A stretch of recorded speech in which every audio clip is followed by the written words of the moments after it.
Greetings, Soda. Happy 2017. One of my resolutions this year is to start doing more things with you. It's been difficult up till now, mostly because you guys meet so late at night.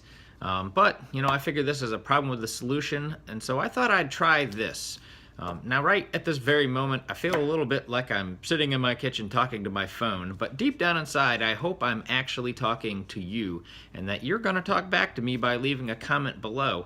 And my hope is that this will help us get a fun conversation going this semester. You ready to try it? Let's try it. The conversation I want to have with you is about sustainability. Dictionary.com defines sustainability as the quality of not being harmful to the environment or depleting natural resources, thereby supporting long-term ecological balance. Whew. Given that definition, you can see how what we actually mean when we do things sustainably can depend a lot depending on the context of what you're doing. And one of the things I want to challenge you to do this semester is to think about all the different contexts in which you can do things more sustainably. And I was going to start off by talking about one that I'm sort of personally grappling with at my house right now, electricity.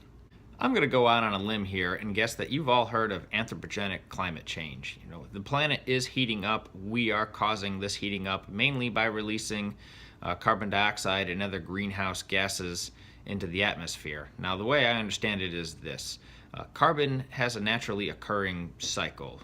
Plants take up carbon dioxide from the atmosphere and then release it back into the atmosphere when they either die and are decomposed, or maybe they get eaten by animals and broken down that way. But at any rate, it's a cycle. Fossil fuels represent carbon that's been sequestered, carbon that was millions and millions and millions of years ago taken out of the cycle. And so when we burn fossil fuels, we're basically adding carbon dioxide back into the cycle. This is a problem because most of the energy we use comes from burning fossil fuels. Now, it doesn't necessarily mean we can't produce energy in other ways. Theoretically, we can meet all our energy needs through solar power and not add any carbon dioxide to the atmosphere. But currently, the world leader in solar energy is Germany, and they only get about 7% of their total power from solar. The way I see it, the problem is one of supply and demand. We're demanding this much energy, but we can only supply this much sustainably. And while I do think we could do a lot more to be producing more energy sustainably, we could also do a lot just by looking at ourselves and seeing what can we do to use less energy. Recently, I went back through all my energy bills for the past year, and I made this chart where I essentially estimated week to week how much electricity we used, and I set the goal this year to try to use less week to week. Now you can see right here, I'm not off to a particularly good start. 1 week into this, and I'm already used 5 kilowatt hours more than I did the week before. Today, there's all kinds of high-tech doodads you could buy to monitor your home electrical use, but most of them cost several $100s and require you get an electrician to install them, and I'm cheap. Plus, I already have something installed in my house to help me monitor how much electricity I use. This is called an electromotor induction meter. It's the thing the power company uses to measure your electrical usage.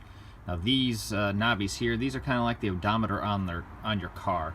They keep track of how much electricity you've used in kilowatt hours. This disc you see spinning here, spinning. That spins, the rate at which it spins is proportional to the rate at which you're using electricity.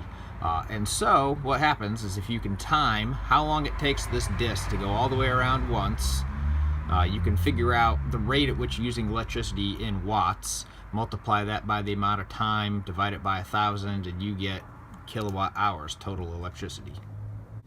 So I spent part of my day today systematically turning on the lights and appliances in my house and then running out to the meter with a stopwatch to see if I could figure out how much power I was using. And here's some of the things I figured out. When basically everything's off in my house, I'm using about 81.5 watts, except for when the refrigerator kicks on. That draws an extra 137 watts. And now we got some other things. The TV draws about 402 watts.